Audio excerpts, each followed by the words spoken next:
पंढरपूरच्या लाडक्या विठुरायाला याची देही याची डोळा बघण्यासाठी आषाढीच्या वारीत लाखोंच्या संख्येनं वारकरी पंढरपूरला येतात। विठुरायाच्या नगरीत हे वारकरी चुरमुरे, बत्तासे आणि फुटाणे हा प्रसाद म्हणून आवर्जून खरेदी करतात आणि तो घरीही नेतात। ही परंपरा आता पिढ्यानपिढ्या चालत आली आहे। परंतु प्रसाद म्हणून चुरमुरे, बत्तासे आणि फुटाणेच का खरेदी केल्या जातात?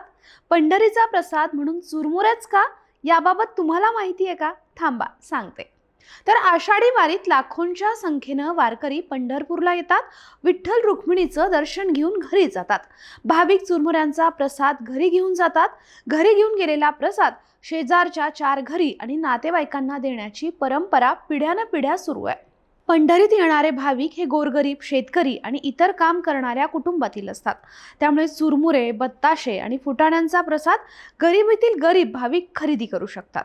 चुरमुरे हे सहज उपलब्ध होतात, वजनानं हलके असतात आणि टिकाऊ देखील असतात। तसंच किमतीनं देखील स्वस्त असतात आणि म्हणूनच पंढरीचा प्रसाद म्हणून चुरमुरे, बत्तासे दिले जातात। ही माहिती तुम्हाला होती का? कमेंट करून नक्की सांगा।